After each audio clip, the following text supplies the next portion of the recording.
Hello friends, welcome back to the electronic part of this video. इस video में हम इस प्लेन का पूरा इलेक्ट्रॉनिक पार्ट डिस्कस करेंगे। हमने पिछले वीडियो में जो बता रखा था, आ जाओ आपको दिखाता हूँ मैं हमारे पास अभी क्या है। ये है ईमैक्स का 935 केवी का मोटर जो कि इस प्लेन में यूज़ करेंगे। और ये है 40 एम्पेयर्स का एसी जो कि इस मोटर के साथ जस्ट कनेक्ट होगा। और देख सकते हो इस एसी में दिया हुआ है 3 पिन और इस मोटर के वायर में भी है 3। इसका जस्ट मिड वाले वायर को इस एसी के मिड वाले पिन से कनेक्ट कर देते हैं। बाकी इसका जो लेफ़्ट और राइट का ये पिन होता है, इसको लेफ़्ट और राइट एसी में कनेक्ट कर लेते हैं। ये जो वायर्स हैं मिड वाला कनेक्ट करने के बाद लेफ़्ट और राइट इसके डायरेक्शन को डिफाइन करता है। यदि आप लेफ़्ट राइट चेंज करते हो तो इसका डायरेक्शन भी चेंज हो जाता है मोटर का। चलो इसको रखते हैं साइड में। बाकी ये है इसका करंट देने का वायर। इस ईएससी के अंदर इस प्लस और माइनस से करंट देना होता है। इस बैटरी से हम जस्ट प्लस और माइनस से करंट देंगे। और ये है ऑपरेटिंग करने का, इसको इस रिसीवर के अंदर कनेक्ट करेंगे और ट्रांसमीटर से इस मोटर को चलाएंगे। बस प्रॉब्लम इज़ दैट इस रिसीवर के अंदर 3 पिन दिया हुआ है, पॉजिटिव, नेगेटिव एंड सिग्नल। क्योंकि इस रिसीवर को पहले करंट देना होता है, फिर ये करंट को इस ईएससी के अंदर भेजता है, फिर ये ईएससी मोटर को चलाता है। बट इस जो ईएससी है इसके अंदर केवल 2 पिन हैं, आप देख सकते हो।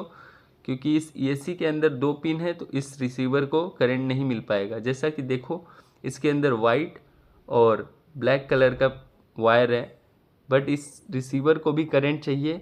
तो हमें इस रिसीवर को करंट देने के लिए कोई भी पिन नहीं मिल रहा है।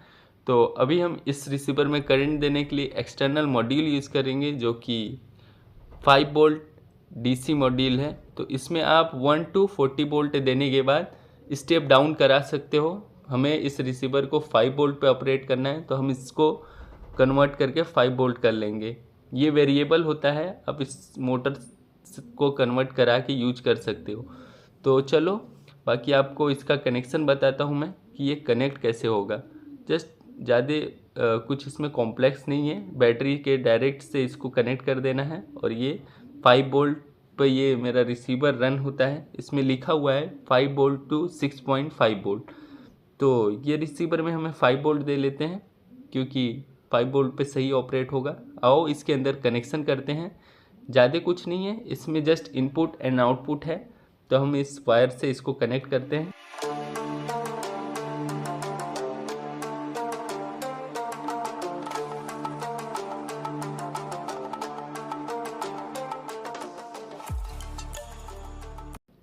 अभी हमने इसको कनेक्ट कर लिया है और ये है इसका सिग्नल पिन जो कि हम इस रिसीवर के 10th के बाद का जो चैनल है उसमें देंगे। BCC चैनल है, तो इस पिन को हम इसमें कनेक्ट करेंगे। और इस पिन से निकल रहे हैं 3 पिन्स, बट हमें सिग्नल पिन्स को नहीं यूज करना है, हमें पॉजिटिव और नेगेटिव पिन को इसमें कनेक्ट कर लेना है। तो इसमें लिखा होता है पॉजिटिव और नेगेटिव, तो हम पॉजिटिव यानी प्लस यानी रेड को पॉजिटिव पर कनेक्ट कर लेते हैं। ये भी हो गया है कनेक्ट। इसका कनेक्शन आप देख सकते हो, रेड को पॉजिटिव पिन पे एंड ब्लैक को नेगेटिव पे। बस अब इसको कनेक्ट कर देना है। और ये 5 वोल्ट सेट ऑलरेडी था, तो ये सिग्नल वायर का हमें काम नहीं है, तो इसको कट कर देते हैं। बाकी ये हमारा रेडी हो गया है मॉड्यूल। जस्ट अब इसके इस दोनों पिन को हमें ईएससी के पॉजिटिव और नेगेटिव पिन से कनेक्ट कर लेना है।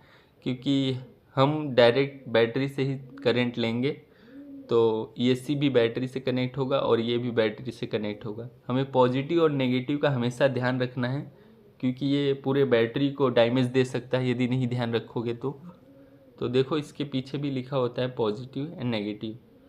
तो चलो आओ इसको इजीली कनेक्ट करते हैं पॉजिटिव और नेगेटिव से, क्योंकि ये पॉजिटिव नेगेटिव आउट इनपुट है और ये आउटपुट देगा उधर को, डायरेक्शन भी बना होता है। तो अभी ये कनेक्ट हो चुका है। बस अब हमें क्या करना है कि इस कनेक्शंस को हमें यूज करना है। ये रहा इसके बैटरी का पावर देने का कनेक्शन।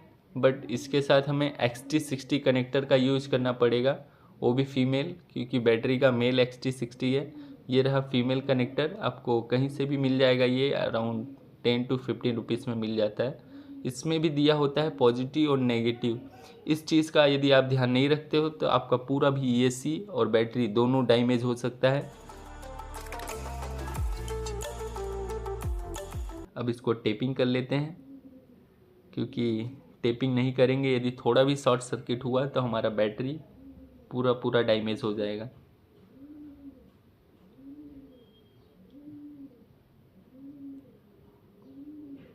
तो चलो अब इसको थोड़ा टेस्ट करते हैं कि इसके साथ करंट कितना आता है। ये है मल्टीमीटर, हमने सेट कर दिया 20 वोल्ट पे। तो स्टेप डाउन में आप देख सकते हो हमने 12 वोल्ट दिया है, इसमें 12.7 वोल्ट आ रहा है, 12.9 वोल्ट। सो इसमें 12.78, इट मीन आई थिंक हमने ये गलत ले रखा है, ये शायद स्टेप डाउन ना होके स्टेप अप हमने ले रखा है। बट एक बार हम चेक कर लेते हैं, यहाँ से इसको वेरी कर सकते हैं इसके करंट को। इसको जैसे ही आप एंटी क्लॉकवाइज घुमाओगे इसका करंट कम होना चाहिए। फ्रेंड्स, ये जो हमने कन्वर्टर लिया था, ये कन्वर्टर स्टेप अप कन्वर्टर था। हमने बाई करते समय स्टेप अप लिया था कुछ अलग पर्सपेक्टिव से, बट हम इसमें यूज करना है स्टेप डाउन। हमें 12 वोल्ट से 5 वोल्ट निकालना है, लेकिन ये 5 वोल्ट से 12 वोल्ट निकालता है। आप यदि स्टेप डाउन यूज कर रहे हो तो कोई प्रॉब्लम नहीं है, आप जैसे ही स्टेप डाउन यूज करोगे वो सही चलेगा। आप इमेज में भी देख सकते हो स्टेप डाउन और स्टेप अप दोनों साइड लिखे भी होते हैं। सो चलो उसको हटाओ। हमने बाईपास मेथड यूज़ किया, हमने दूसरे ESC का प्रयोग कर लिया एक ESC के साथ। तो इससे हम सिग्नल वायर नहीं लेंगे, इससे केवल हम पॉजिटिव और नेगेटिव वायर लेंगे। तो उसका भी कनेक्शन जस्ट सेम ही है, आप देख सकते हो इस ESC का। इसका हमें केवल पॉजिटिव वायर और नेगेटिव वायर का प्रयोग करना है, सिग्नल तो इससे ही लेंगे हम, बाकी इसका कोई काम नहीं है। तो चलो इसको एक बार कनेक्ट करके आपको मैं मोटर को चला के दिखाता हूँ। इसको जैसे ही हम कनेक्ट करते थे VCC से, वैसे ही इसको भी कनेक्ट करेंगे। और यह बैटरी, इससे XT60 का कनेक्शन कर लेते हैं। ये हो गया कनेक्ट। और ये मोटर ऑलरेडी आपको बताया था मैंने कनेक्ट करने का, ये इसी ESC से ऑपरेट होगा। तो इसके चैनल को हमें जिस चैनल से ऑपरेट करना है मोटर को, उस चैनल में लगाना है। तो हम 3 नंबर चैनल में लगा देते हैं, क्योंकि हम 3rd नंबर से ऑपरेट करना चाहते हैं मोटर को। तो ये हो गया ऑपरेट। लेकिन आप देख सकते हो ये रिसीवर चालू नहीं हुआ है, क्योंकि इसके अंदर पॉजिटिव पिन का कनेक्शन है ही नहीं। तो ये चालू कैसे होगा? इसी को चालू करने के लिए हम दूसरी ESC का प्रयोग कर रहे हैं, जिसमें से पॉजिटिव और नेगेटिव पिन आ रहा है। इसको हम दे देते हैं VCC में, जिससे इसको करंट मिल जाएगा, तब ये चालू हो जाएगा। तो आओ इसको इस पिन को कनेक्ट करते हैं। सो लाइट तो चालू हो गया, ब्लिंक करना चालू कर दिया है, इट मीन ये रिसीवर ऑन है। सो अब हमें ट्रांसमीटर को ऑन करना है। ट्रांसमीटर को ऑन करने के बाद जस्ट ये बाइंड हो जाएगा, और बाइंड होने के बाद ये मोटर वर्क करेगा। तो चलो ट्रांसमीटर ऑन करते हैं।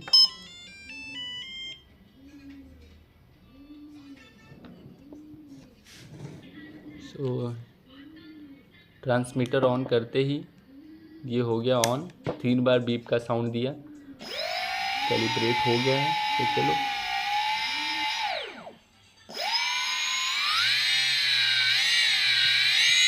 ये मोटर काफ़ी अच्छे से काम करना चालू कर दिया है, इसका थ्रोटल देने पे अच्छा खासा चल रहा है। तो ये रहा इस मोटर का वीडियो। आप इसको कनेक्ट करना तो आप जान चुके हो अच्छे से। अब बंद कर देते हैं ट्रांसमीटर को। ट्रांसमीटर को बंद करने के लिए पहले रिसीवर को बंद करना पड़ता है। तो चलो रिसीवर के पिन को डिस्कनेक्ट किया और ट्रांसमीटर बंद हो गया। और ये है इस प्लेन में लगाने के लिए सर्वो मोटर। ये 9 ग्राम का सर्वो मोटर है। इसका तो कनेक्शन बहुत इजी ही होता है, आप देख सकते हो। इसके अंदर भी 3 पिन दिया हुआ है, positive, negative and signal wire. तो इसमें तो आपको बहुत इजी ही है, इसका कनेक्शन तो कुछ करना है होता नहीं है। इसका बस येलो वाले पिन को अपर साइड में रखना है, क्योंकि वो सिग्नल पिन होता है। सो चलो आज के वीडियो में इतना ही।